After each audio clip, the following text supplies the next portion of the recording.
മുന്നറിയിപ്പുമായി പാകിസ്ഥാന്റെ സംയുക്ത സൈനിക മേധാവി അസീം മുനീർ. പാകിസ്ഥാന്റെ സൈനിക മേധാവിയായതിനു ശേഷമുള്ള ആദ്യ പ്രസംഗത്തിലാണ് അസീം മുനീർ അയൽ രാജ്യങ്ങൾക്ക് മുന്നറിയിപ്പുമായി രംഗത്തെത്തിയത്. ഏതെങ്കിലും ആക്രമണമുണ്ടായാൽ പാകിസ്ഥാന്റെ പ്രതികരണം കൂടുതൽ വേഗത്തിലും തീവ്രവുമാകുമെന്ന് അസീം മുനീർ ഇന്ത്യയ്ക്ക് മുന്നറിയിപ്പ് നൽകി. പാകിസ്ഥാന്റെ സംയുക്ത സൈനിക ആസ്ഥാന മന്ദിരത്തിന്റെ നിർമ്മാണത്തെ ചരിത്രപരമെന്നാണ് അസീം മുനീർ വിശേഷിപ്പിച്ചത്.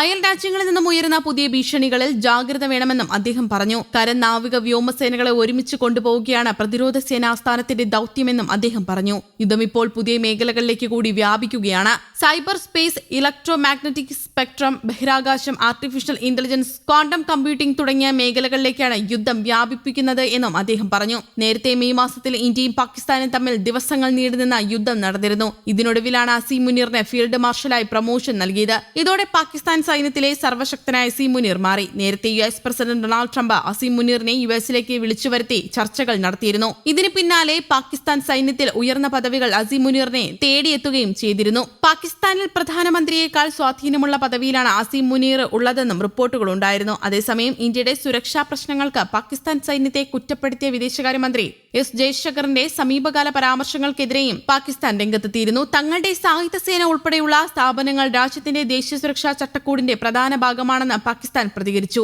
ന്യൂഡൽഹിയിൽ നടന്ന HD ലീഡർഷിപ്പ് സമ്മിറ്റിൽ സംസാരിക്കവെ ഇന്ത്യയുടെ പല സുരക്ഷാ പ്രശ്നങ്ങളും പാകിസ്ഥാന്റെ സൈനിക സ്ഥാപനവുമായി ബന്ധിപ്പിച്ചതിന് പിന്നാലെയാണ് പാകിസ്ഥാന്റെ ഈ മറുപടി.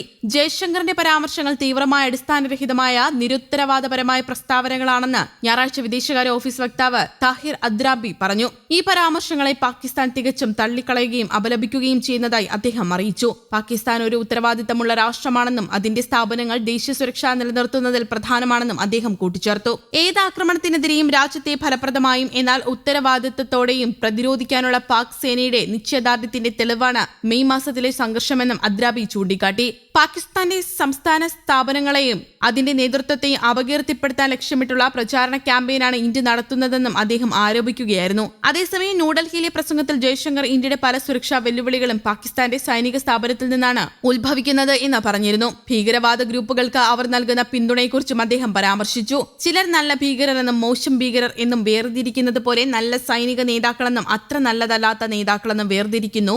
യുക്തിയും ഇവിടെ പ്രയോഗിക്കുന്നതായി തോന്നുന്നുവെന്നും അദ്ദേഹം കൂട്ടിച്ചേർത്തു. ഓപ്പറേഷൻ സിന്ദൂറിലെ ഏതെങ്കിലും ഒരു വശം ഇന്ത്യക്ക് വ്യത്യസ്തമായി കൈകാര്യം ചെയ്യാൻ കഴിയുമായിരുന്നോ എന്ന ചോദ്യത്തിന് ഇന്ത്യ വ്യക്തമായ നിയമങ്ങൾക്കും മാനദണ്ഡങ്ങൾക്കും വിധേയമായാണ് പ്രവർത്തിക്കുന്നതെന്നും ഓരോ നടപടിയും പൊതുജനങ്ങളുടെയും സ്ഥാപനങ്ങളുടെയും ഉത്തരവാദിത്തത്തിന് വിധേയമാണെന്നും ജയശങ്കർ പറഞ്ഞു. ഇന്ത്യയെ സംബന്ധിച്ചിടത്തോളം നമ്മൾ ചെയ്യുന്ന കാര്യങ്ങളുണ്ട്, ചെയ്യാത്ത കാര്യങ്ങളുണ്ട്. നമുക്ക് നിയമങ്ങളുണ്ട്, മാനദണ്ഡങ്ങളുണ്ട്. നമ്മൾ ഒരു നടപടി സ്വീകരിച്ചാൽ ഈ രാജ്യത്തെ ജനങ്ങളോട്, മാധ്യമങ്ങളോട്, സിവിൽ സൊസൈറ്റിയോട് നമ്മൾ ഉത്തരവാദികളാണെന്നും അദ്ദേഹം പറഞ്ഞു. ഇന്ത്യയുടെ പെരുമാറ്റത്തെ പാകിസ്ഥാന്റേതുമായി താരതമ്യം ചെയ്യുന്നത് നമ്മളോട് തന്നെ ചെയ്യുന്ന നീതികേടായിരിക്കുമെന്നും അദ്ദേഹം കൂട്ടിച്ചേർത്തു. മെയ് 7 ആരംഭിച്ച ഓപ്പറേഷൻ സിന്ദൂർ പഹൽഗാമിൽ 26 സാധാരണക്കാർ കൊല്ലപ്പെട്ട ആക്രമണത്തിന് ശേഷം പാകിസ്ഥാനിലെയും പാക് അധീന കാശ്മീരിലെയും ഭീകരർക്കുള്ള അടിസ്ഥാന സൗകര്യങ്ങളെ ലക്ഷ്യമിട്ടാണ് നടത്തിയത്.